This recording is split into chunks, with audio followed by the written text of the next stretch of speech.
Hello children, today we're in this beautiful wetland habitat here in southern Florida in search for ducks. Now, I'm not usually out here looking for ducks because most of the ducks I see around here are very common species, but there have been a couple of rarities seen and also some duck species that are here that not only that ones that I haven't seen in a very long time, but also a duck that I saw that was reported here that I have never seen in my life. So let's see what all we could find.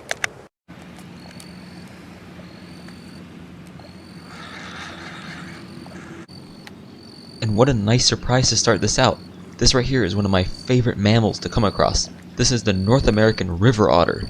River otters are extremely sleek and streamlined mammals, made perfectly built for underwater lifestyle. However, what you might not know is that river otters are technically a kind of weasel. When you look at the build of their body, it really makes sense. Even though the lifestyle of an otter is very different from the stereotypical lifestyle of a land-dwelling weasel. You can really see it in the very long and slender appearance with the short stubby legs, small head, and short soft fur. This right here is a purple gallinule, a bird you'd think would be a lot more easily spotted than it is based on its very bright coloration, a distinctive mix of blues, greens, and purples.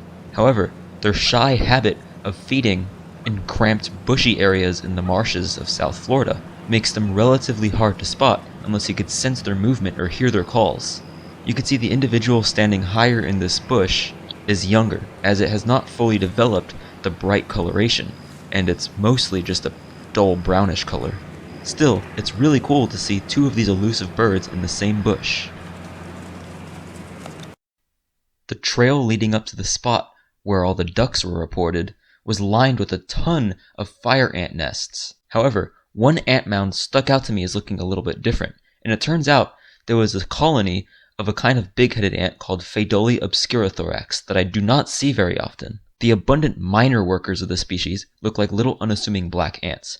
However, the major workers, like this one on my hand, are massive ants with a huge, hard red head, making them stick out. Alright children, we seem to have reached the spot at this location where all the ducks have been reported. Immediately, we're greeted by a bunch of double-crested cormorants, or those tall black birds, as well as a beautiful roseate spoonbill, that beautiful pink bird in the middle. The majority of the ducks in this frame seem to be American widgeons, or those ones with the pale bluish-gray beak. There seems to be a lot of those there, and it's been a while since I've seen one, so hopefully we could find more and get better angles of these American widgeons. Here is a great look at a flock of these American widgeons. Unfortunately, there was a bush and a fence in the way of this shot, but you could see the distinctive blue-gray beaks of these widgeons. The males have a very distinctive white forehead, as well as an iridescent green stripe that runs behind the eye.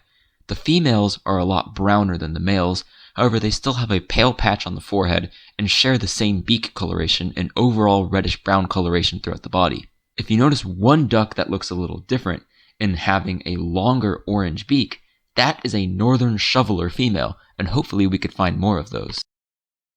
This duck right in the middle of the frame is a perfect example of a female northern shoveler. These guys are called northern shovelers because of their unusually long and shovel-like, for lack of a better word, beak. Females have this orange, whereas the males, like many other ducks, have a much more striking appearance. Their beak is black, and instead of being an overall mottled brown coloration, the males have a dark green head, a white breast, and a distinct rufous or reddish-brown colored belly.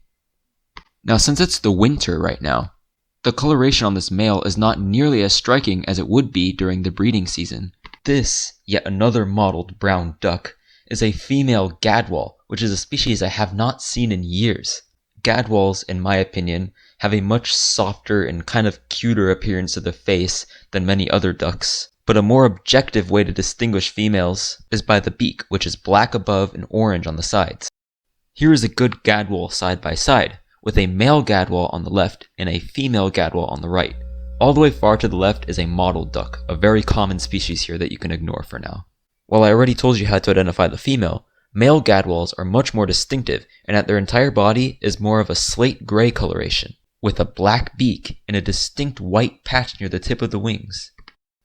While all the ducks we've covered so far are dabbling ducks, or ducks that only stick their head into the water to feed, these right here are ring-necked ducks, which are a kind of diving duck that submerge their entire body into the water to feed.